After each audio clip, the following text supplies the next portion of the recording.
Are you feeling stuck writing your resume because you aren't sure how to describe your previous work experience? Keep watching to learn how to sell your experience through clear and concrete bullet points.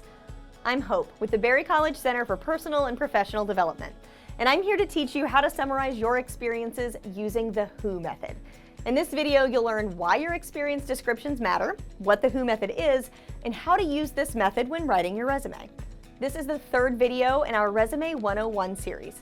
For more tips on what a resume is, what a resume includes, and what formatting works best, check out our other Resume 101 videos and the accompanying resume guides. First, does it really matter how you describe your experience in a resume? Absolutely. Within your experience sections, you should write bullet points for each position you've held. These bullet points convey how your previous experiences connect to the one you're applying for. It's where you can highlight your transferable skills, or the skills you've developed that can be transferred from your previous jobs to the one you want. You'll want to write a minimum of 2 bullet points for each experience so your audience understands how your previous positions have prepared you for this one. Those bullet points do some heavy lifting in selling your skills to prospective employers. The National Association of Colleges and Employers 2024 Job Outlook Survey reported that 90% of employers are seeking candidates who can solve problems, and 80% of employers are seeking candidates with strong teamwork skills. Have you collaborated in a group or a team in a previous position? Have you solved problems in real-world settings like life work, study abroad, undergraduate research, or student organizations? My guess is that you have. So let's use your experience descriptions to highlight how you applied your skills to reach those results. The WHO method is an acronym. It stands for what you did, how you did it, and what outcomes you achieved.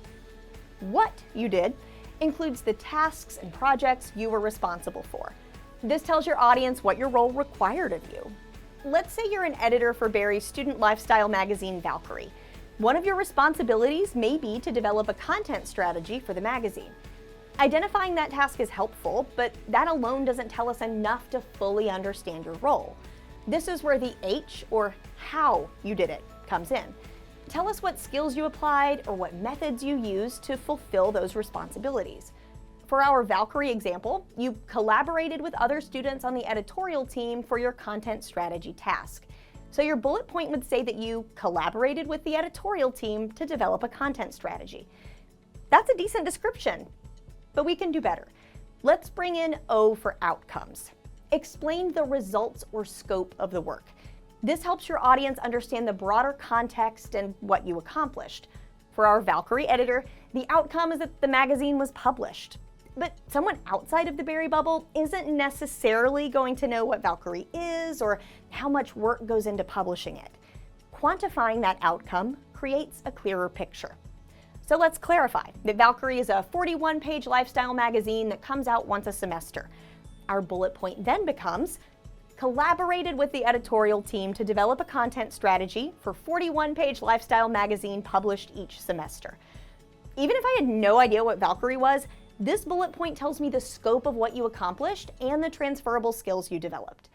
You should use the WHO method to create 2 to 5 bullet points for each significant position you've held, with each bullet point covering a different responsibility or aspect of that position. Let's try one more example together. This student works for KCAB, our Student Activities Board.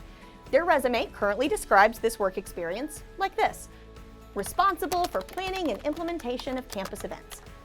That's pretty vague, right? Unless you worked in that area, you probably wouldn't have a clear picture of what they did as they planned and implemented events. So let's use the WHO method to rewrite this bullet point. First, what did you do? The student says that they planned and implemented campus events, so they have a task description that we can start with. Second, how did you do it?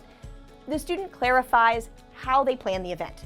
They coordinated with vendors, ordered food and decorations, and managed student volunteers. So let's add that to our description.